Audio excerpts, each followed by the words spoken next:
আসসালামু আলাইকুম রহমতুল্লাহ। আমি এখন চলে আসছি থাইল্যান্ডের ব্যাংকক এয়ারপোর্টে আমি নেমেছি।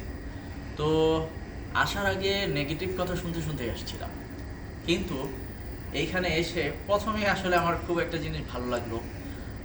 সেটা হচ্ছে এইখানে একটা মসজিদ এয়ারপোর্টের ভিতরে। বিশ্বের অনেক দেশে কিন্তু এই ধরনের মসজিদের ব্যবস্থা নেই। আপনাদেরকে আমি একটু দেখাচ্ছি। এই যে দেখেন, এখানে সুন্দর নামাজের একটা ব্যবস্থা রেখেছে তারা। মোটামুটি ভালো পরিসরে একটা বড় একটা জায়গা কিন্তু নিয়েছে তারা।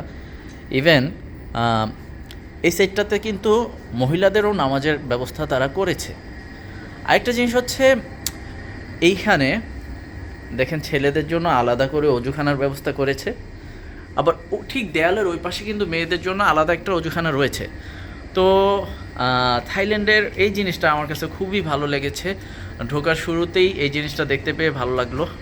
তো নেগেটিভ তো অনেক কিছুই আছে, তার ভিতরে যে পজিটিভগুলো আছে সেগুলো আস্তে আস্তে তুলে ধরার চেষ্টা করব। তো মাত্র তো থাইল্যান্ড প্রবেশ করলাম, পরবর্তীতে আবার অন্য কোনো ভিডিওতে দেখা হবে। আল্লাহ হাফেজ।